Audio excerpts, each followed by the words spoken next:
What is going on, everybody? Welcome back to another episode of the Waterboy podcast. Today it is episode number 24, and we have a very special guest on. Technically first-time guest, even though this is his second time on, even though the first time the file got messed up, whatever, wasn't my problem. Chad Bailey, Tulane football defensive back. Welcome onto the show, Chad. How you doing? Blessed to be here. Thank you for having me. Yeah, we're very excited to have you. We got a lot planned for you. I got like a whole list of questions set up. I count. Staying up night. I got two questions. I got two questions on my screen right now. So yeah, we're ready for you. We got everything set up. But first, before we talk about anything about your football career, let's talk about the real stuff that fans care about. Your life as a fan, and specifically the Boston Celtics, who just how would you describe it? Would you say that was an embarrassing way, losing 3 straight, going out like that? Or are you on the side of, you know what? Jason Tatum's only 19 years old. He's still going to develop and grow. We still got this. It's a young core. Which side are you on? I'm on the side of the effort is embarrassing. I believe in the young core and I believe in the squad, but seeing the team not get back on defense with 5 minutes left in an elimination game of the NBA Finals was heart-wrenching as a Boston Celtics fan. I'm at a loss for words. Like, the effort and the care. I mean, you see the end of the game. I saw some smiles out of Celtics players. Like, it was almost like it was a relief for the series to be over. And that was the most troubling thing to see as a fan. Not the talent. The ability was there. I mean, the losses were had at carelessness, not making free throws, defense, and not taking care of the ball. So that's what's troubling for me as a fan. You're telling me that the thing that doesn't trouble you is Jason Tatum having 2 points in the entire second half of a make or break game for elimination. Not as much as him having 100 turnovers and being the first ever player to do that in a postseason. So that's more troubling for me. What I'm hearing is Jason Tatum is not it.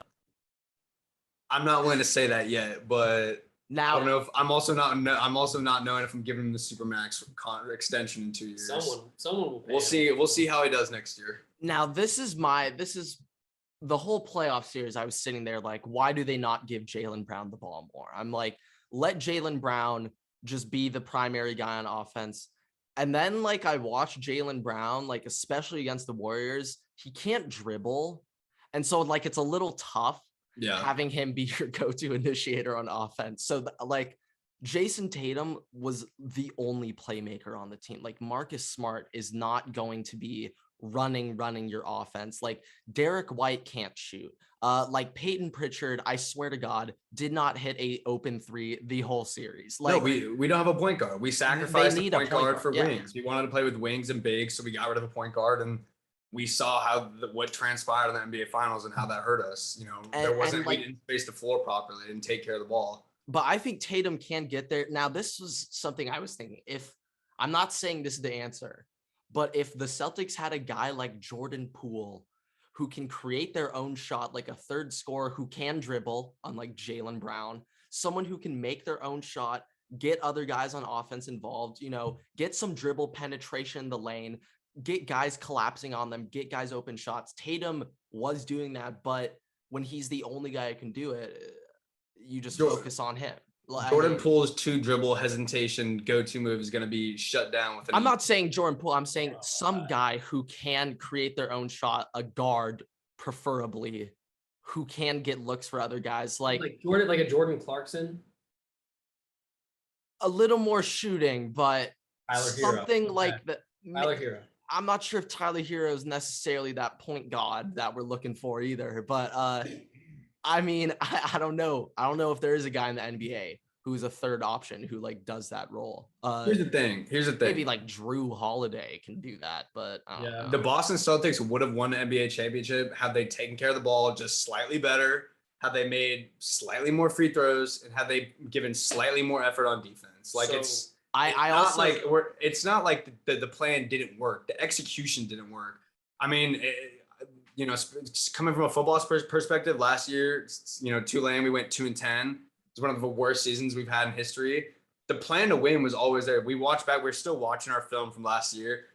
The plan was there. The execution was not there. So, I mean, I'm not I'm not ready to give up on the roster and the plan that Brad Stevens has in play, but I think we need to execute much, much better. So what I'm hearing is they just had to play better, which is kind of what happens when you lose. You need to play better to win. Yes, but it wasn't like they were shut down in a sense. It was more like they beat themselves. I don't know, dude. I also just 2 points. I just think they didn't quite have that scoring output. I thought their offense was just getting stagnant in the second half. Like I don't know anything about basketball, like X's and O's. I can't tell you how you can get Jason Tatum consistent open shots. I have no idea what I'm saying, but like, I mean, the Warriors just consistently had stuff going on. Like, real quick, Steph Curry's cardio. That dude is sprinting the entire, like, what the hell? I hate his little run, his little. And the thing is, like, people are saying, like, I don't know what it was. Past couple weeks on Twitter, I've heard so many people like, Steph has never been hateable in his career. What are you saying? When he would shimmy and stuff back in 2015, that was so annoying. Like, don't try to tell me it wasn't. And he is annoying on the court. No, there was a period of time where like, he is annoying. For sure, the villain. But off the court, I just like him much more. Like, he's just not like he's not. I mean, Chad, clearly you have some different opinions on Curry right now. But I mean, I don't think he's that bad off the court. No, he's a stand-up guy. He's a stand-up guy. I do think he's annoying on the court, though. I think he's extremely annoying, and it pisses me off seeing him shimmy like a little Curry, like chewing his mouth guard and so I'm like, stop, dude, just stop, please. 1 sec. All right, you go do you. Me and Chad will riff a little bit, but like, okay, this is another thing that I was thinking of. Me and Everett were kind of debating on a little bit, but may I interrupt you real quick before when we're still in the Steph Curry off the court topic. Yeah, of course. What had me smiling, which you guys have yet to talk about, is the wife swap that his father has and his mother have participated in. I did a deep dive, and Del Curry and this man who we've seen, I believe his name is Steven Johnson, were friends at Virginia. Correct me if I'm wrong, but I believe it was Virginia. He played football, Del played basketball. They've known each other for, I think, 35 years. Okay. Both were married to their spouses for 35 years. And then Del had an affair. We don't know with who. Yes. And Steven Johnson had an affair. We don't know with who. And they wife swapped. And now that's the situation that is at hand with Stephen Curry's parents. Now, I'm not one to speculate, but is this like a swinger swap situation? This is pretty coordinated. Like, no, it's very, very funny. It's very humorous, and it's not getting talked enough about. I have yet to hear anybody talk about the fact that these two friends of 35 years just wife swapped after being married for 35 years. Like, I was not aware that Del Curry was friends with this guy. No, went to college. That changes everything. Went to college. I believe they're in the same graduating class too. Like, okay, so all right, we got to do some deep dive on that. Okay, like, so I remember when that first came out on Twitter, and they saw Del and I don't know Curry's mom's name, but Curry's mom with that guy. People were like, wait a second, both of Curry's parents, the people they're with, look like they would be married, and then it came out that they were married like an hour later. And then we find out Del Curry knows the other guy. So, yeah, Virginia Tech, they went to college at the exact same time. And Steven Johnson took Sonia Curry, and Del Curry let his boy have her. And I guess, what's the saying? You pass her the bros? Like, it's just. Let the homies hit? I don't know. Like, it's a situation. These are 55-year-olds, too, we're talking about. These are not. Like, very weird. Like, and we're talking wife swap here. No, fully. Like, this is some like TLC stuff we're talking about. Like, this is like literally straight out of a movie, like MTV. This is some Hollywood type. Okay. I think also, they have a movie. They have a show where kids go into different households and try to live under the rules of another household. I don't know what it's called. Like a reality TV show. Yes, it's a reality TV show, and now it's just happening to Stephen Curry. Okay, also, I'm not sure if you know this. Steph Curry's sister is married to Damian Lee, who's on the Warriors. I saw a picture today. So that's just like another fun little fact. That's awfully interesting because I saw a tweet today that said Steph Curry and Damian Lee are winning, and it was Aisha and then this woman. Little did I know that. Yeah. Nor did I think the Twitter user knew that that's just Stephen Curry's sister. Yeah, no, Damian Lee's sister. Yeah, we've got a little situation here with the Warriors. We've got in the Curry family specifically. Now I don't know what Seth Curry's up to. It was Paul George who was dating Doc Rivers' daughter. That's a different thing. That's hilarious. That is so funny. But like very low key, it is slept on how the Clippers traded away Austin Rivers and then traded for Paul George, who cheated on Doc Rivers' daughter. Oh, I didn't know that. Wow. No, yeah, cheated on Doc Rivers' daughter. That's the funny part. And then Doc had to start coaching him. Like that happened before Paul George joined the Clippers, and then he joined the Clippers, and then we saw what happened. I mean, maybe that's why the chem was a little off. Wow. It's the NBA, man. Like the NBA. This league, like. It's honestly, the NBA is the greatest reality TV show on sports, and the greatest part of the NBA season arguably is about to happen in the off season. Literally, the most fun part of the season are the Woj bombs. Like where were you when Kevin Durant signed with the New York Nets? Like, where were you? You know, like I know where I was when I heard Kawhi and Paul George got traded to the Clippers or signed with the Clippers. Like, I mean, I vividly remember where I was when I heard I'm taking my talents to South. I do know where I was at that moment. Yeah, that was like the OG Woj bomb on TV. Yeah. I would say like in recent memory, the craziest Woj bomb that I remember was just LeBron James is signing with the Los Angeles Lakers. Like that was absurd. Like I'd say after LeBron went to the Lakers, that's when free agency, well, honestly, big three Heat is like really when it started. Like that's when free agency started becoming crazy. Like, dude, and as a Celtics fan, a year later after the big three, when Jesus Shuttlesworth, I can't say his real name, decided to leave and join the big three, I proceeded to chuck my Kevin Garnett still not talk to him to this day, and Paul Pierce, or I think they may have reconciled. But honestly, if I was Kevin Garnett, I would not talk to Ray Allen. I mean, KG probably doesn't because it's KG, but yeah, I bet I could see Paul Pierce. Rondo, though, doesn't Rondo hate? Who does Rondo hate? Rondo beefed with one of the. Rondo did beef with one of them. I forgot who, but Rondo had like deep beef with someone on the I mean, knowing Paul Pierce, he's too drunk and high out of his mind to give a hell, anyways. So. Also, Loki, wasn't Rondo a rookie when they won that ring, or was he like year 2? No, he was like a year 2 or 3. But I just remember he was really young. Really young, yeah. The buzz was on Rondo. Can we just do we remember that Paul Pierce clip of him with all the strippers on his Instagram, and then proceeding to get fired the next day, and then tweeting out, "I don't care. I'm gonna live my life how I want to live it." I mean, dude, Paul Pierce is a goat. Like Paul Pierce is sick. Like. I hate Paul Pierce, but like, shout out Paul Pierce if you get it. Like. I mean, you gotta love that style of NBA player. You gotta love that style of NBA player who's not a great athlete whatsoever yet. But they just don't take it from anyone. One of the best scorers in the NBA. It's literally at that point. It's just that dude's like confidence level is just at an all-time high. You can't knock him off his game. A space creator. Yeah, he knows how to get in there. Like when Joe Johnson he gets his shot. When Joe Johnson dropped 30 early in the first half of the NBA season this year, do you remember that? Being at age 40, I think, just dropped a casual 30. Yeah, rocking number 55.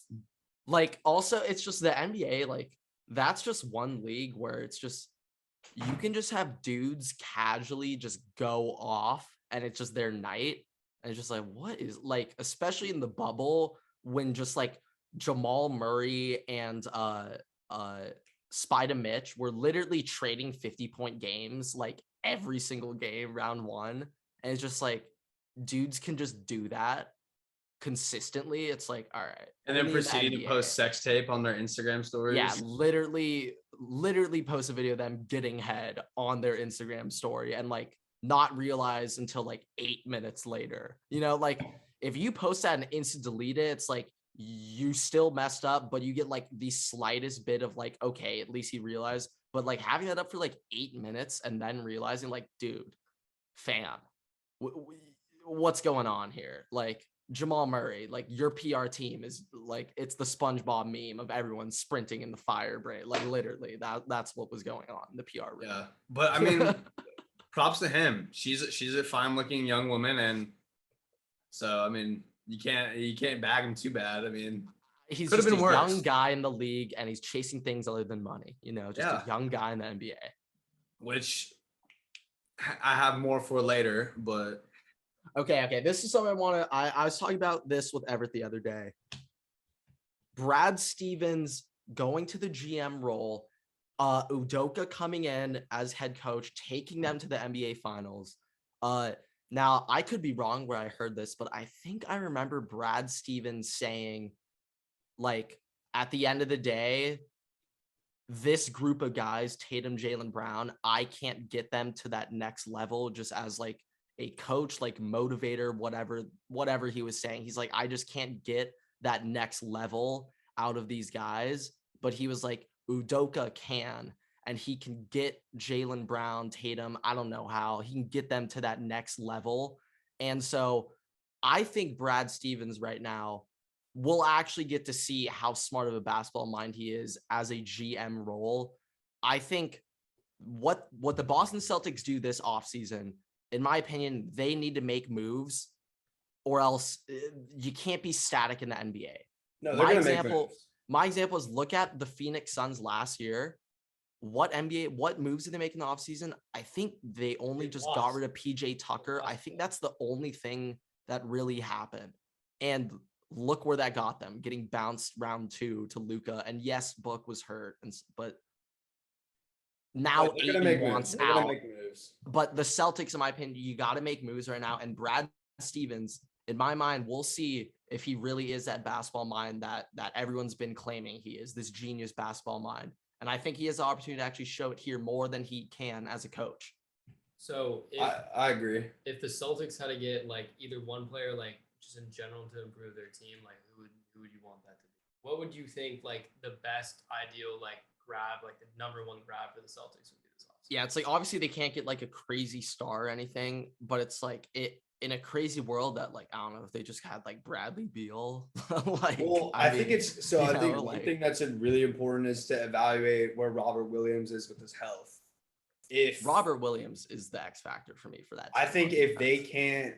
If he's, you know, if his knees are shot, then they need to get a dominant big man. Like they need to be able to move the ball from the wing into the post and protect that rim. Like I think that's super important. I mean, we saw what Robert did this year, but if he's not, I mean, he wasn't even at full capacity in the playoffs. I wonder what could have happened if he was at full capacity. I really do. I mean, he couldn't move laterally.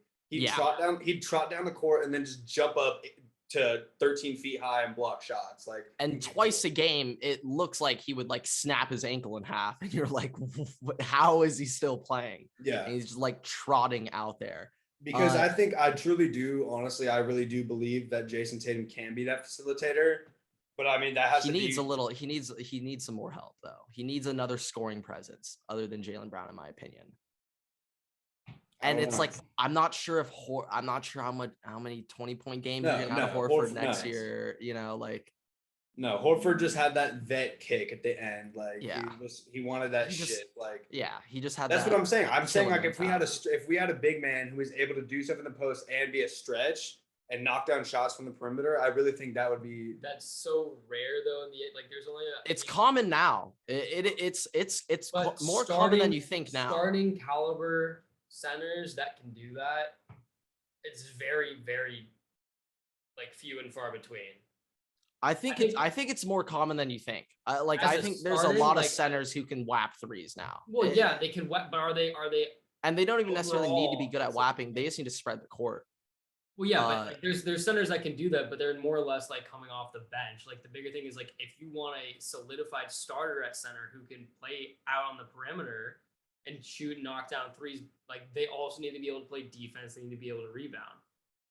No, yeah, I think obviously the more important thing is defense, and like I think it's a ball handler for the Celtics that can just they need to put the less pressure on Tatum and have someone else take some weight off his back.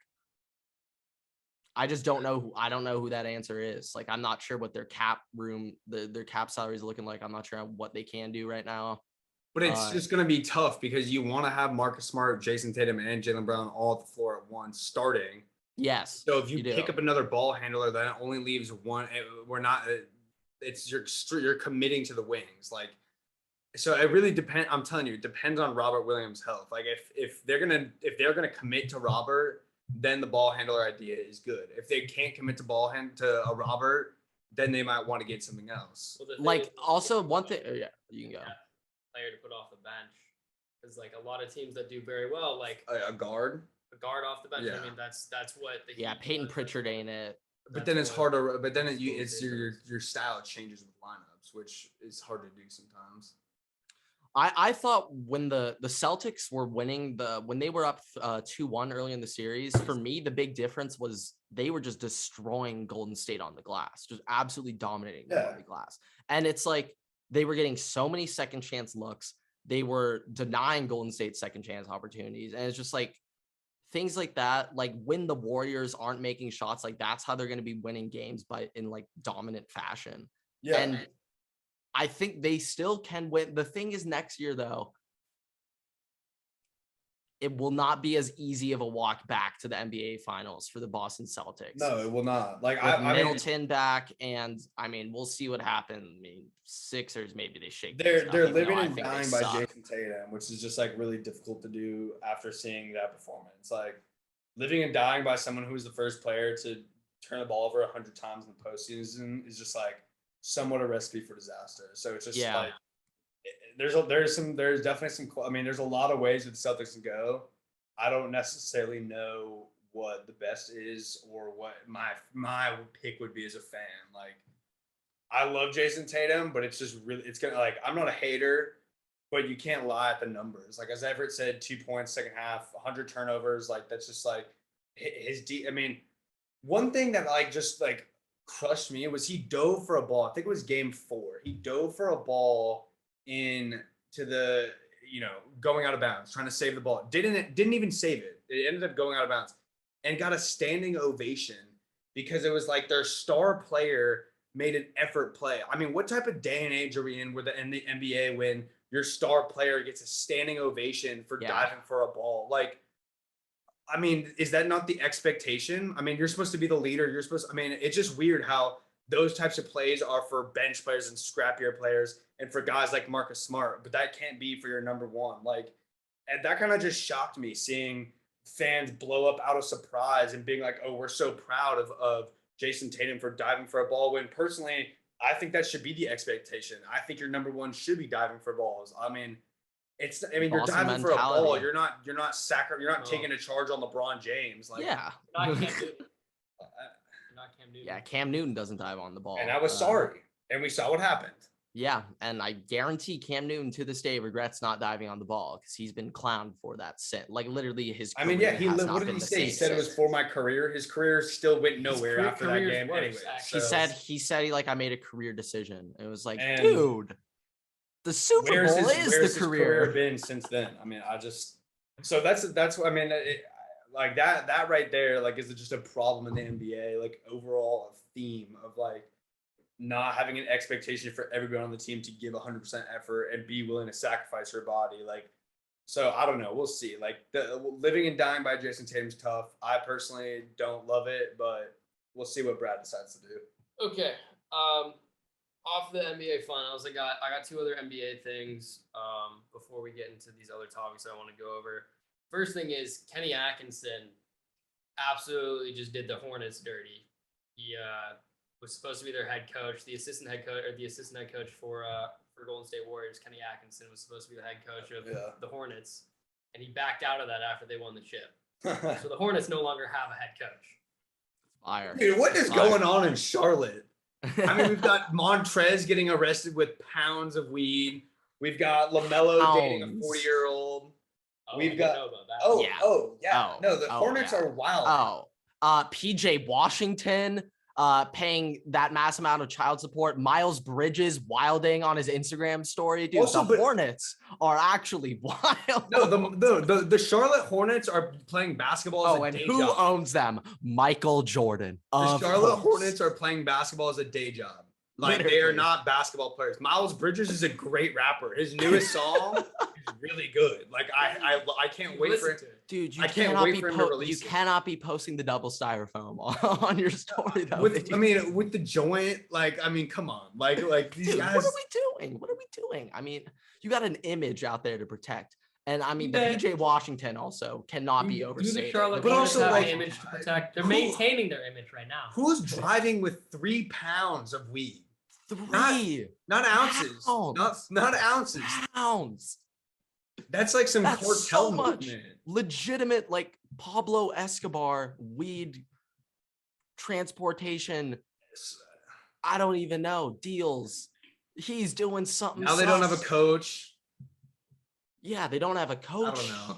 I don't know. They got LaMelo though. They do, and they LeVar. got Gordon. They've got LaMelo and his 40-year-old girlfriend. And LeVar. LeVar will be the next. Gordon Hayward. Honestly, what could have been like? You know when Michael Jordan is gonna say at some point he's like, all right, I'm gonna do this myself, and he takes over as coach of the Charlotte Hornets. Then some buffoonery is gonna be. That'll be hood. I'm ready for that. I mean, LeVar. I was saying this other week on our special Father's Day shout out. LeVar Ball, the only kid who didn't make it to NBA was the kid who screwed himself over. All I'm saying, LeVar Ball led them on the path to greatness, and the only one who didn't reach it, although he was also the worst basketball player, was the one who screwed himself over. He should have been playing football. Actually, though. Jello. Yeah. Just like Grant Williams. Grant Williams is 6'6", built like a tight end, DN. My favorite was Grant Williams was giving it to Draymond. And sometimes Grant Williams, Draymond got the best of him, sometimes mentally, but Grant Williams could literally body Draymond in a fight without question, in my opinion. How does that work? How does what work? How are you able to back out of a I don't know. I think it's because you haven't signed a contract. It's only it might be a verbal. Yeah. That's in the NFL, well, also that dude would technically still be under contract with the Golden State Warriors. Wouldn't he not be allowed to sign a contract? He's not allowed to sign until they are eliminated. I'm not sure if you could sign a pre-contract that goes into effect later. Because it's the same way. It's like the same thing in the NFL. The Vikings couldn't technically sign Kevin O'Connell until after the Super Bowl. That makes sense. Okay, speaking of NFL salary caps, how are the Rams doing what they're doing? How did they casually re-sign Aaron Donald and Cooper Kupp to the largest non-quarterback deals ever? Les Snead's the GOAT. Hey, who needs picks when you get players? His son was a Cub for a year or two. I know. How is he doing? Didn't he go to Oaks and then big dude? Oh, I remember. Massive. I was like, I think he ended up playing at University of San Diego for a year or two. I'm not sure if he's still playing. No, yeah, but Les Snead, that guy, that's a guy I aspire to be when it comes to just savagery. I think he's in the same mindset as Andrew Fleeceman right now. No, yeah, those LA GMs are just on a tear right now. Other than the Lakers. The only team that isn't making moves. And we don't count the Angels. We count as the Clippers technically still making moves? Now, hey, I love Ballmer. Speaking of LA teams making moves, let's talk about the Los Angeles Chargers and what they've done on defense. They add Khalil Mack, so they have the best pass rushing duo in the league. They add J.C. Jackson, the best corner in the league. Derwin James is there. Nazir Adderley is there. They add GOAT Kyle Van Noy. I mean, this might be the greatest defense ever. Might be up there with the 85 Bears. JT Woods, he's a great safety from Baylor. We watched some tape on him at Tulane. I'm just saying, this team, something's cooking in LA. LA might be back-to-back Super Bowl champs, and it might not be a repeat Rams. It might be Rams Chargers. It just might be. It just might be back-to-back LA ships, and and top it all off with the Dodgers World Series while we're at it. Like, you know what? Let's just go for it. I'll take the Dodgers World Series, possibly the Chargers if the Vikings aren't there, but if the Vikings are there. Well, nothing would make me more happier than my life than a Chargers Super Bowl. Like, I have been a lifelong fan. Literally, I was born, like, they wrapped me in a little Chargers blanket and everything. Now, just keep in mind, all this. My first word was LaDainian Tomlinson. It was crazy. 12 months ago when he was born and wrapped in a blanket. Lightning. Yeah, my first word was bolt up. Okay, so now we're on football. The first and foremost thing that I have of pressing matter is Chase Claypool has outdone himself. No. I've seen this. Okay. Chase Claypool has stated once again some blasphemy. He said that he is a top 3 wide receiver in the NFL. Not a top 3 wide receiver on the Steelers, in the NFL in total. Yeah, like, okay, now that I think about it, Claypool and Golden Tate might be the only Notre Dame players I've ever liked in the NFL. I hate every Notre Dame player with a burning passion, but I mean, you don't love Manti Te'o?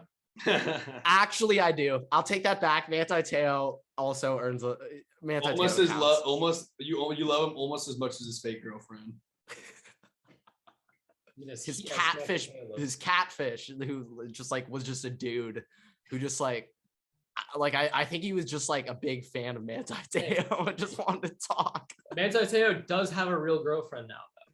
So I think he actually being that girl though. Yeah. Like, imagine being that up. Huh?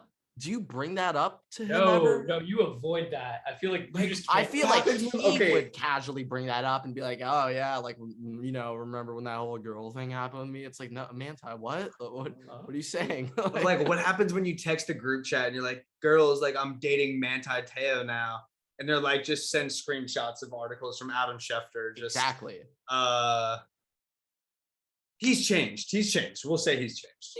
He reevaluate. I mean, to be on like the national stage like that, like Notre Dame was probably the best Notre Dame team they've had in like years. Like, oh yeah, with Everett Golson at quarterback. Like probably one of the greatest teams they've had in a while. And it just leaks like right before the Natty that Manti Te'o's girlfriend's fake, and he just has to go play Alabama. Well, because there was the whole storyline of him, like, she died. And, like, he was playing for his girl. That was it. And that guy built it up too big. He's like, I need to kill this girl. Like, literally, the guy was like, this is way too out of hand. I need to kill this girl. Like, literally, That's what happened. Oh, my God. I completely forgot about. Yeah, dude, college football is great. We need storylines like that. Imagine NIL back then. Like, is Te'o, like, cashed in on, like, funeral home NILs? Like on getting an Arlington cemetery deal? Is that what you're saying? Like, protect your loved ones. Give your loved ones the best treatment they deserve. Speaking of NIL deals, so the new like college football game is supposed to come out next July. And Chad, yes, go on. I also have a quick question for Chad. You're talking about storylines, so like, just imagine in the next like football game, they just have a Manti Te'o storyline like in the game, like. You're just in the road to glory. Like you're just playing the game and like you have a little pop up that says like, "Oh, your fake girlfriend has now passed away." I would love it. Dude, now this is, in my opinion, I think they're gonna add some 2K storylines in Road to Glory. I need that. I would love that. And this is my theory of what's gonna happen. You're gonna show up at your school. You're not gonna be able to play right away, and you have to hit the portal, and that's gonna be the storyline. And it's like the story will be your first year, you don't get to play, and then you hit the portal, you're on your new team, and then it's just normal Road to Glory where it's like not many cutscenes and you just play. That's, in my opinion, what it will be. I remember in the older ones, it was like you could choose like go to practice or like hit the books or whatever, because you could be like academically ineligible. Like, what if it's now it's like go to the party or this, and then like you choose to go to the party and you get suspended. Like, no, it's like, and then once at the party, it's like, you know what? I'm not going to say that on the pod. There could be some creative storylines, is all I'm saying right now. But another question I have, Chad, because you are about to be in a video game next year, when you make or when you play Road to Glory, like, are you gonna do like choose an existing player, or are you gonna remake Chad Bailey? Yeah, like these are the questions I thought to myself when I was like 13 years old. Like, if I was Johnny Manziel, like, how would I play NCAA football? Like, I don't know why this crossed my mind, but have you ever considered that? Like, I'm about to be in a video game. Like, well, I'm doing both. Like, I mean, I'm a 5'11" DB, so I'm doing that one, but then I'm also making the 6'5" quarterback. Like I'm not like, let's not get it twisted here. Like, I'm definitely doing both. Like, I've got to see how far I can take it myself, but I want the ball in my hands. I want the ball in my hands at the end of the day. So also when this game comes out, you will. Did you redshirt? I redshirted and got a COVID year. So you're going to be a redshirt freshman, is what you're telling me. Oh, yes. That's sick. Yeah. No, we've got time. That's gonna be hype. Okay, so you're good. Okay. That's all I needed to know. That's all I needed to know. Practice. Chad, Chad, like, I actually might start a YouTube series of the Chad Bailey NCAA Road to Glory of me playing as you as a DB. No, please do. And like, people will be like, wait, did this guy make it? It's like, no, this is a real person. This is my friend. I'm just pretending that I'm him. That would be great. Like, I'm excited. I mean, these are just the idea. Like, I think we're gonna get a little bit of money from that. Hopefully, that's the word on the street. I'm pretty sure they have to pay the colleges just to have their licensing. Like, they have to. Talk to you guys about that. Yeah. I'm pretty sure every single. I could be wrong, but I'm pretty sure every single D1 college has like accepted to being. No, no, you don't. It's so right now. But I think they have. No, like, I think they all were like, yeah, put us in. Last time I saw it, I think, what is it, out of 136 or 146 total schools? I think 16-ish of them have not been like, haven't been like, you can use like our name and stuff, but like they've like allowed them to like scan the stadiums. As long as they got the Power 5, as long as they got the American Athletic, and as long as they got Maction, that's all that I'm worried about. All right, that's all. And the Sun Belt. Don't forget the Sun Belt. Okay. I'm not sure either. You better be playing on Tuesday nights if you're in the MAC. That's all I'm saying. Tuesday night. Better not make it all Saturdays. Yeah, no, they gotta make this real. I want them to show some FCS love too. Like, let me go to Harvard if I want to. Like, honestly, let's get. I'm not gonna say that also for the podcast. That's a lot of work. That's a lot of work, though. Too. Yes, it is a lot of work. But it's like, wait. Also, best part Grand Theft Auto is a lot of work. Hell. Wait, because now it's NIL. They won't be listed as QB5. You won't need to download the names. They'll just come with their names. Like, that's so nice. That's so convenient. And hey, call me crazy, but they're probably face scanning like a lot of you guys. Like, they're probably gonna face scan like a good amount of. They would have had to be on top of that already because the amount of. They got time. They put those rookies in immediately when they face scan. Like, they definitely can do that quickly. Though, a year from now, like, it's just face scans. That's not hard. But like, the amount of time that those scans probably take to develop, probably like. I don't think it's that hard.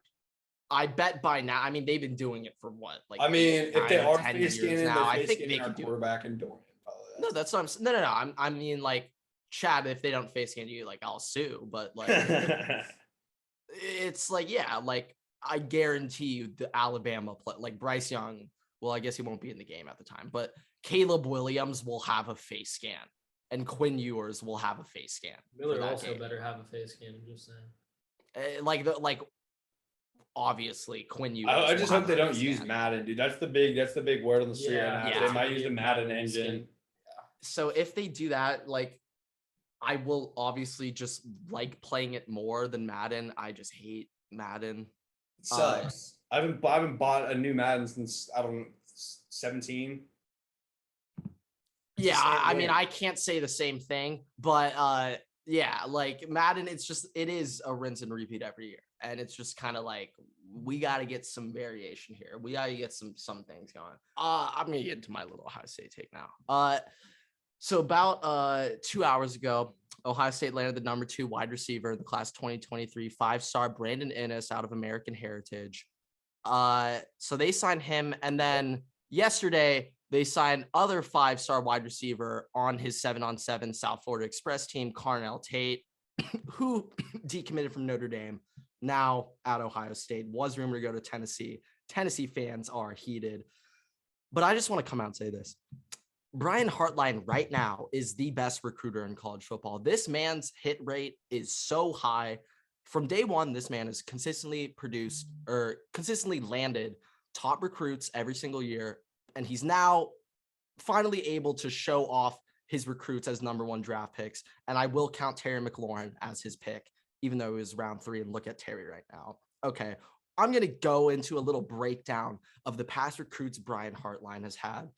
Starting in 2018, his first year, he gets half credit for this recruit. Former Ohio State wide receiver Zach Smith gets a lot of credit for this, but Chris Olave, 3-star out of San Diego. We all know what happened there. That's in 2018. 2019, he gets Garrett Wilson and JMO, 5-star and 4-star. 2020, Julian Fleming, 5-star, Jack Smith and Jigba, 5-star, G. Scott and Mookie Cooper, 4 stars, all of them top 100 prospects. That's 2020. 2021, Emeka Egbuka, 5-star, number 10 player in the class. And he gets 2 other top 100 players, 4 stars, Marvin Harrison Jr. and Jaden Ballard. Then 2022, flash forward, gets Caleb Brown and Keon Graves, both top 100 players in the class. And he also lands Caleb Burton, 4-star, who was a 5-star for a long portion of his junior year and lost it. But he went to Garrett's high school, Lake Travis, which is also where Baker Mayfield went to. And then 2023, let's go to next year. He just landed Brandon Innes and Carnell Tate, the number 2 and 3 wide receivers, both 5 stars. And they're rumored to get Noah Rogers, the number 50 player in the class, another 4-star wide receiver. So when I just look at that, that's just the recruits. I'm about to get into the players that the wide receivers that's been drafted from him, but those are just the recruits. And I'm sorry, name another position coach who has that resume in the past 1, 2, 3, 4, 5 years at the program. What's the name of the Alabama DB coach? Him. Whoever that is. Got the pedigree. Yeah, that's fair. It's not hard. It's not hard to say, come catch the ball from CJ Stroud at Ohio State with that legacy. I'm not trying to. This is the thing, though. I'm just saying. Ohio State just started passing the ball when Dwayne Haskins was there in 2018, like 2017. Exactly, and your pitch started from 2018. Ball. I know, and they've already are convincing dudes come to Ohio State already. It's not that hard to convince a 17-year-old to go to college. But when pick for a wide receiver, getting wide receivers from Florida, Texas, California to pick Columbus, Ohio over USC, over the great SEC schools, it's absurd to me that Ohio State are just picking up these receivers. I'm just saying SEC fans are scared. They're worried what is going on in Ohio, and they're all saying they must be throwing bags. Everyone's throwing bags, but bags isn't enough anymore. Bags is the standard nowadays. What else are you giving them? A Heisman quarterback. Exactly. That's what Ohio State has. Now it's a shorter list. It's a shorter list. Brian Hartline played in the NFL. He's also a great developer. I'm not bag. I'm just saying I don't think he's the greatest recruiter of all time. He has a great situation that was placed into his hands, and he's taking advantage of it, and he's doing the right thing. He's not messing it up. Yep. It's true. But I mean, I'm just trying to slow Ohio State is wide receiver U right now. They're wide receiver U. And, maybe the fans might not think it. Maybe the fans are like, it's Bama. But the recruits think it's Ohio State. And, at the end of the day, that's all that matters. It's what the recruits think. Fair enough. And so if they think Ohio State's wide receiver U, then it is. And Brandon Innes and Carnell Tate just proved that. Okay, that's what I have to say. So with you being the resident Ohio State fan here, I sent you something last night, which you said you didn't want to open or respond to, but is a list of every single loss from Ohio State ranked all time since 2000. Yeah, so I read through that list. A lot of those losses were just like really unmemorable for me. There were so many losses in the 2011 season that I just blurred out of my head. With that said, but I'm going to be honest, after reading that list, a lot of good points were made on some of the losses that like I've been riled up about. And so like one of them was, for me, instantly, my first thought was the number one worst loss must be Ohio State Clemson 2019 college football playoff. That was the most heartbreaking thing I've ever experienced in my life. But then I went back, read this guy's like analysis, and he had it at like 12.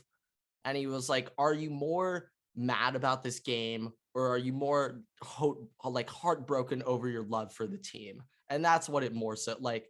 I just loved that 2019 Ohio State, literally the greatest Ohio State team I've ever seen in my life. I've never seen a defense stacked top to bottom like that ever in my life at Ohio State. Literally, they had everything. They had every single piece filled except a second pass rusher. Everything. They had Chase Young, they had Okudah, they had Lil Uzi, Damon Arnett, they had Jordan Fuller at safety. Their linebackers were absurd. They'll never have that. They'll just never have that again. But yeah, that's Ohio State, man. I wish we could have that 2019 team back. I literally dream about it. I do have to say, just one quick note: the fact that there is an article that exists even ranking their losses is pretty impressive. Yeah, they've only lost 37 times since 2000. You know what I'm saying? Where did their losses to Michigan rank in there? So there's two of them. Yeah. He put I'm pretty sure he put the 2011 Michigan loss above last year. Above last year's loss, and his reasoning was maybe losing to Michigan is what Ohio State needs right now to wake up and actually start doing stuff, because fair point. In my opinion, Ohio State's been getting a little too comfortable, a little too ahead of themselves recently, and they need to realize, like, hey, all I'm gonna say is, what's the number one goal of the season? At the end of the day, there's only one game. There's only one game on the schedule, and that's in Ann Arbor after Thanksgiving. There's only one game. All I'm gonna say though is, after they lost to Michigan last year, you just like did not want to talk to anybody for a solid 2 days. Yeah, that was the most embarrassing loss of my. Yes, no, I know, but after actually getting to digest and think and sit about it, that's what I need. I needed that. I was being too arrogant. I needed a loss to Michigan for me personally as a human being, just to keep myself in check, just to keep my ego in check, because I was getting a little too ahead of myself. But yeah, with that being said, I think it's about time to kick off the wheel. Yeah, let's go to the wheel. It's wheel time. Okay. So yeah, if you guys want to explain the wheel? Yeah, I got it. Okay. If you guys have, I don't remember which episode it was. It might have been 20 or 21. If you guys have watched or listened to that episode, we had a final segment on that where basically we had this wheel, that we would spin. Every team can only be selected once. So once the team is picked, it's out. You will take each team and you will fulfill a position group to build your new team. So like you spin it. If you get the Giants, you can pick a position to fill. You'll spin it again the next time. You'll get the Eagles. I think that's about basically how mine went. So the objective is to see who builds the best team. Wide receivers, running backs, quarterbacks, defense. So we doing head coaches still? I say we should probably, the head coach is fun. We're keeping the head coach. All right. So also, once again, there's only one way to decide. Only one way to decide the order, and that is, of course, through a wheel. This might take a sec, but I'm going to put everyone's names on the wheel real quick. Just going to explain. First name to get picked, you will be going last. It's in elimination reverse order. So the last name standing goes first. Okay. Make it even more confusing. No, we make it fun, Chad. It's fun. Okay. Okay, go. So this is the first spin. Last pick. So much more confusing than No, it's fun. I will be going your last. Good. You deserve that. I don't know why you got to get your hate up, but all right. For the second pick. Boom. I guess Tulane defensive back will be going first. You know, the wheel is just, Chad. The wheel is just, you know. Wheel don't lie.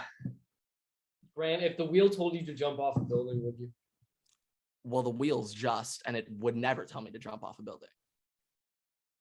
Okay, also, Chad, last rule. This is an eliminator wheel. So after team selected, they cannot be picked again. So if I land on the Titans, nobody else, the Titans are eliminated from the wheel, if you know what I mean. Okay? I got it. Are we doing QB? What? Give me the quarterback, running back, 3 wide receivers, 3 wide receivers, 1 tight end, an O-line, and a defense. We're not doing head coach or defense. Did I say D-line? O-line. O-line. No O-line. Okay, screw the O-line. Keep the head coach then. Okay, yeah. Let's go. All right. Okay. All right. Let's get this on the road, boys. Chad, you're first. I'm ready. Spin it.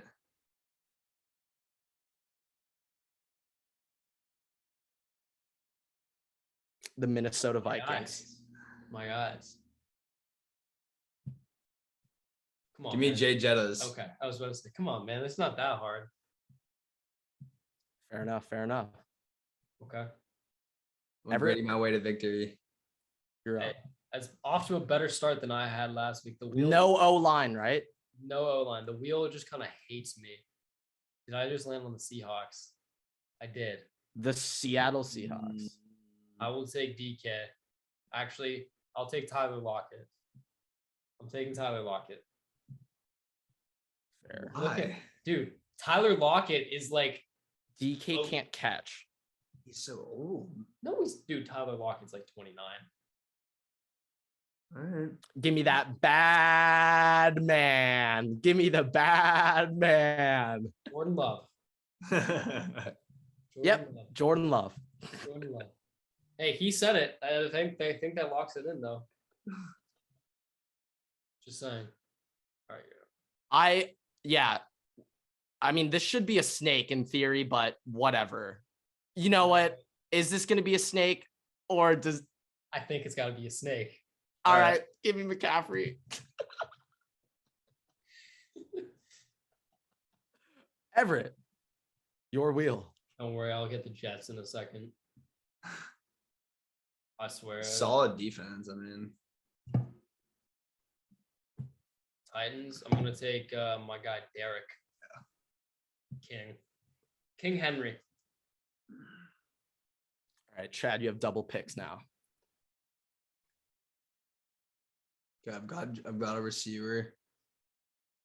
We said we're doing tight ends too. Right now, you just have Jay Jettas. I'm saying we are doing tight ends. All right, give me Herbert. Yes. Okay. And then that defense also technically a good option. This is your second. Herbert, I mean, dude, come on. You can't. And then this is your second. This is your second too. Yeah. But we are doing tight ends. Yes. Yes, we are. Apparently. I've got Herbie and Jay Jettas. That's a solid team. Give me the give me Alvin. Give me Alvin. Okay. Damn. Could have taken Olave. Could have taken Mikey T. He's No, Olave would have not been picked. Hey, I did say that he is. Okay, Everett, this is your wheel. Everett, your wheel here. Yeah, let's go. Alvin's. Alvin also might be suspended for like the first 5 weeks. Well, it's fine. So. Sneaky lot of weapons on this team. Me and Everett have been bringing sneaky lot of weapons. Obviously, it's Jared Goff. No, I'm going to take Amon-Ra St. Brown. Oh no, I'm taking TJ Hawk. Nope, you said Amon-Ra. you said Jordan Love. So. Well, I actually said the bad man. I would just which is Jordan Love. Jets. Okay. Too many forgot about is DeAndre Swift. Yeah. Well, he already has Derrick Henry. Oh, we're doing one running. I have your guys' teams on lined up. By the way. Grant. Yeah, I'm gonna take. Isn't it snake? So shouldn't it be me? Or no, I'm middle. You're That middle. doesn't. Yeah. Yeah, we'll make it fun. We'll take Garrett. Okay. It was that or Robert Sala for the humor. Give me the Jags. Urban Meyer, baby. Urban Meyer head coach. Give it to me. Give it to me. Give it to me. Give it to fire. It's over. It's over. I just won the draft. But all right, Everett, your turn. Dude, you should have taken the Jets defense. I thought about it, but who didn't fly back with the team. That's not team spirit, man. And you got some choices here, Everett. You got some choices here. Unfaithful man. Everett, I'm going to tell you, you have Derrick Henry, Tyler Lockett, and Amon-Ra St. Brown. Yeah. No O-line, right? We are not doing O-line now.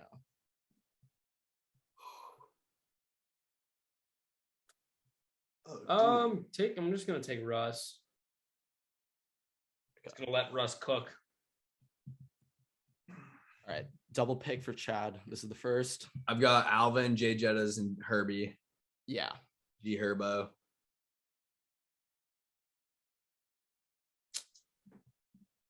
Give me Travis. Yeah. I forgot that Tyreek is not on the team anymore.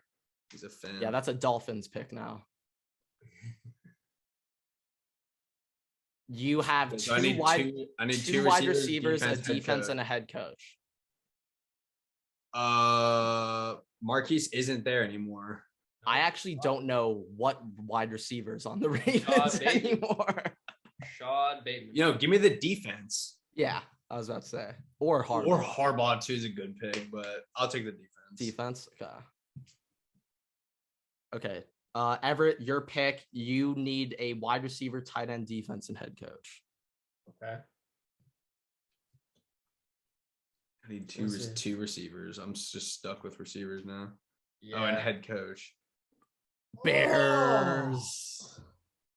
Come on.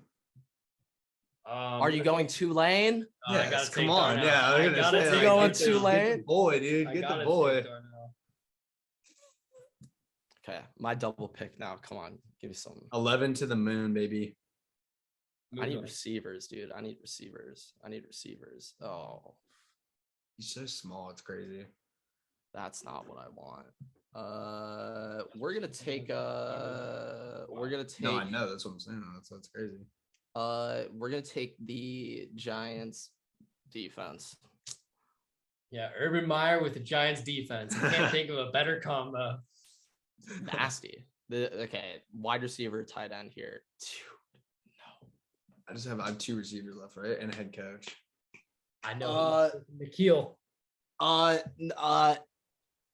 Hunter Henry is their who's the other tight end? Jonnu Smith. Yeah. I think I'm taking Jonnu Smith here. Hunter Henry's a bit better, but okay. I think so too. All right. Fun fact: I worked out with Nikhil one time. Specimen of a man. Sucks he doesn't have Nikhil. You say Nikhil Harry? Yeah, we worked out at Calabasas High one time. A little speed workout. All right. Everett. Super large. You have Everett. You have tight end, defense, and head coach.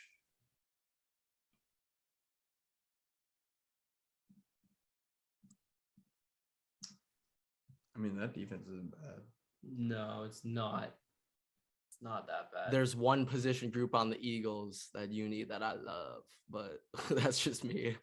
Yeah. I'm just trying to see who's not great in fantasy. Great on the field though.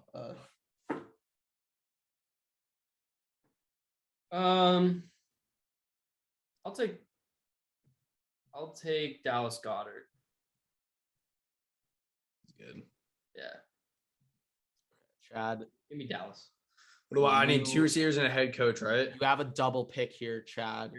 Yeah, and you need two wide receivers and a head coach. All right. You have 3 more picks remaining. This is a double, though. I got you.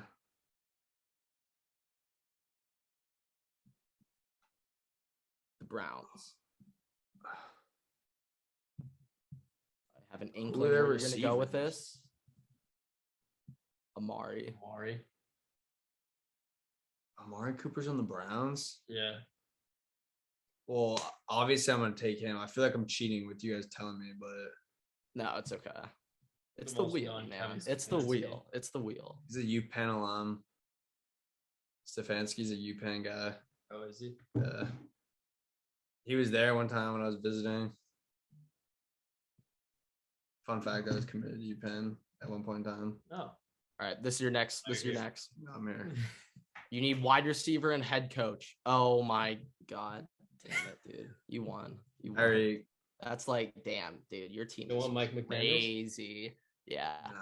All right, so I'm going troll picks for the rest of this because I already lost. All right. right. WFT.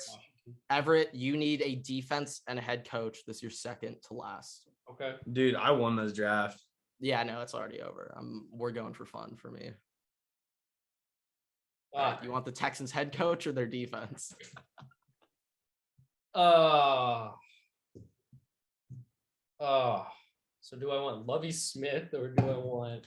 Is Lovie Smith their head coach? Lovie Smith is the Texans. My homie played for him at Illinois. Said he's, I don't know if this should be on the pod, but a horrible guy. Okay, so I'll be taking the Texans defense. Right, this is my double pick to end the draft. Maybe I'm not even sure what teams are available here that I could get some, like, I mean, Bills Mafia would be nice. Okay, Colts. I'm gonna take Paris Campbell. We're going for the all Ohio State receiver core. And this is my last pick of the draft. This will be a wide receiver. Who is it? Oh. Either one, Devontae Adams or Cooper. We're gonna go with, maybe someone out there thinks I have the best team, Cooper Kupp. Maybe someone. You know what? It's better than my team last. Everett, this is your head coach, and then Chad, you'll have your head coach with last spin. Ron, hey, dude, I would love Mike Tomlin. Riverboat Ron. Okay, great. That's good head coach. That's a pretty good. It could have been. All right, Chad wants Tomlin. Or what is this dude's name again? He's what's his guy? That white McDermott? dude. Yeah. Hey, great guy. Hey, great coach. McDermott. I'll take it, dude. I finally stopped sleeping in the office space at Bill's headquarters after 6 years. All right, so yeah, Chad, you by far have the best team. Dude, that shows what type of coach he is. Like, did you know that, Grant? What? Sean McDermott's been sleeping in the Bills front office every day or almost every day for the last 6 years. He just finally stopped this year. So he's a football guy is what you're telling me. He's a football guy, yeah. Big team spirit. He just loves being around the guys, love being in the office. You know, that, I mean, maybe that's what Bills Mafia needs. Culture. I'm still under the impression that the Bills are going to go to the Super Bowl next year. But we'll see. I just think the Chiefs I think losing Tyreek Hill is going to make a big difference. I think it's going to make a big difference. Like, yeah, I don't know. I mean, yeah. When you have a guy like that, when we played Memphis, my freshman year. Saying that, but no, let me give you a little context as to like what a guy like that does to a defense. When we played Memphis our freshman year, Calvin Austin was on the team. If you guys are familiar with Calvin Austin, fast dude. Ran, I think sub 4.3. Went high, like third round, I think. Yeah. And we every single play had to say, "Where's Waldo?" to identify where number 4 was on the field every single play, because he made that much of a difference to our defense because of his speed and ability to stretch the field. So a guy like Tyreek definitely is going to impact the Chiefs. And yeah, I mean, that speed is just like, it's hard to come by. I just think the whole shakeup right now in the AFC West, like the Raiders casually added Tay, the Chargers got Khalil Mack and just completely revamped their defense. I mean, Khalil's got the only team left in the dust. Who's our other division rival? Broncos. Yeah, so they downgraded everywhere this offseason. I think the Broncos are going to be trash. I think they're going to be trash next year. I think people are acting like Russ comes in and he's going to just take this team to the next level. This isn't Peyton Manning coming to Denver, all right? This is Russell Wilson we're talking about. And yes, Russell is good, but as a temporary Seahawks watcher, I wouldn't call myself a fan, but spectator for a while. Well, that's sure that team just did Russell so dirty. Or not Russell. They did the Legion of Boom so dirty. And then they were like, we're sticking with Russ. And then they just did nothing to help Russ. Yeah. When they were like, we're committing to Russ. I mean, we watch LOB tape. We watch LOB tape almost every day. Earl Thomas, one of the best, probably arguably one of the best high safeties Cam ever. Chancellor is like one of my favorite players of all time. Yeah. Like we watch LOB tape every day almost. Like, I mean, when we're watching technique tape, we watch LOB. And like one of the underappreciated dudes, he was only there for a year, but Brandon Browner was a dog, absolute dog. All right. He was only there for a year, but that man was a savage. All right? little off on his technique, but he got the job done. And then they threw in Byron Maxwell. I'm like, this team's hilarious. Hey, number 41, he was getting it done. Also, with 41 those baggy sleeves he had on. Low-key a trap. Like, I don't know why 40s like looks hard for DBs, like corners. Only 41. It shouldn't, but it does. It's only like 41. It shouldn't, but it does. Like 44 is also just hard on a DB. Like, doesn't Buki wear that? He did, yeah. Yeah, like it's just. I don't know what he's wearing on the Bengals now, but no, the ultimate white safety number is 49 or 47. 49 is a classic. I made Finn O'Rourke get 49 JV year. Remember? 49 is classic. I feel like it's just so common. It's just like 20s. Can safeties wear single digits, or is it like only corner? Okay. Anybody can wear any number. It doesn't matter. Oh yeah, Derwin wears 3. What am I saying? Yeah, he switched. Like if we can have a defensive lineman wearing the number 3, like can probably have a safety wearing number 7. I don't think D linemen wear 3. They can wear single digit numbers. Really? I don't like that. I'm pretty sure they can wear single digit numbers. I'm not a fan of that. That's like an Ohio State only thing. Like our D tackle wears 0 at Tulane. Yeah. Like in college they don't care, which is lit. And like I think it's lit, but like in the NFL, I am kind of a fan of like having a linebackers wear 50. Like I'm kind of a fan. Like linemen are 60 through 70. Like, yeah. Like there's just some things where it's like, yes, that makes sense. The occasional like 50.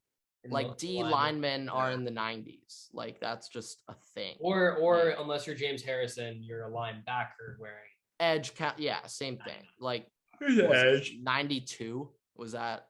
I thought he was 99. Him? No, he was 94. I thought, damn. Oh, we don't. None of us know. we don't. None of us know. You made 92. 90 something, but it's like 92. It was 92. 92.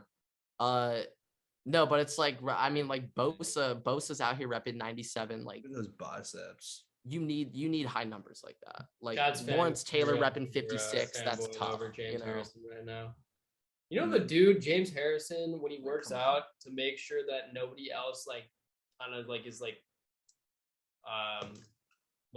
feel like objectified. He wears a hoodie and short and pants no matter how hot it is outside. I've always seen him, but I didn't know that was the reason why. He doesn't want other people to like look at themselves in comparison to him because James Harrison's this massive dude, so like he wears sweatpants and a hoodie. What a caring guy! No matter what.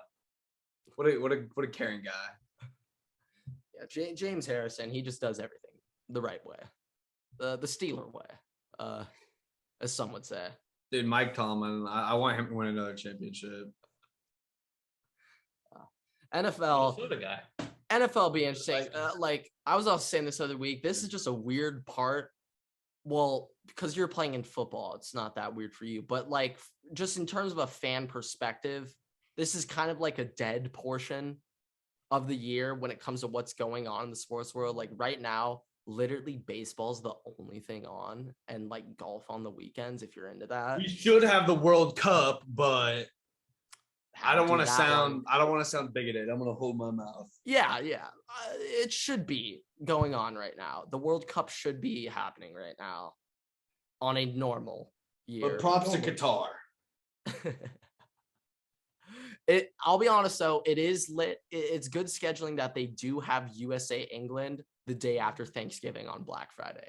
Great timing. We talked about great time during the summer. It could have been on the 4th of July. It could have been on the 4th of July in the summer though, which would have been on at every single darty ever in America. If USA was playing England on the 4th of July, literally would be played everywhere. Damn. You know, like, but I will accept a day after Thanksgiving. After Thanksgiving, that's England versus USA on a Friday. It'll be like in the morning too. So it's like it'll fully be at like 11 a.m. So it'll be early. So you can actually like there will be nothing going on. It'll just be like they'll definitely schedule it. So that might be the first US men's national team game I've watched in like years. Also, to be honest, like who watches the US men's national team? But Shane Strokey. Really? You know what? He's a patriot over there. I mean, he reps his country. He reps his flag. So when the U.S. men's national team beats Britain, are we gonna have George back on? Yeah, we have to talk. We have to chat some. I mean, like it's also hilarious that they got U.S. in a group. Wales is the other group in. So like Gareth Bale. Wait, is George from Britain or is he from like? He's Wales? From London, so England, but he lives in Scotland now. Okay. Or he goes to school in Scotland too. But like before St. Matthews, he was from England. Yeah. Okay. And then he moved. Then he moved here, and then he went back. To Scotland. His parents went back to London. He started going to boarding school in Scotland. I see. Interesting little path for him. But yeah, I mean that's what they do over the bridge, isn't it? Or over the pond. Over the pond. Yeah, but this has been going on for a while. Everett, you might be sitting here editing this for a second, but I think that'll do it. Unless Chad, you got any last minute comments to make for the pod? Any last comments, last things you want to say? Watch out for the green wave this year. We're gonna surprise some people. Oh yeah, when football season rolls around, we'll have more Tulane related questions. But today we wanted to introduce the Waterboy fans to Chad the human. You know, that's what we wanted to expose today. So I appreciate it. Hopefully the fans got a little lick of that, and yeah. Everett, last words. You can close this out first, brother. If you guys haven't checked it out yet, we have a YouTube channel now at Waterboy Podcast. We also have TikTok at Waterboy Pod and Twitter at Waterboy Pod. So make sure you go follow us on all the at Waterboy Pod everywhere. And we'll catch you next episode. Thank you guys so much for listening.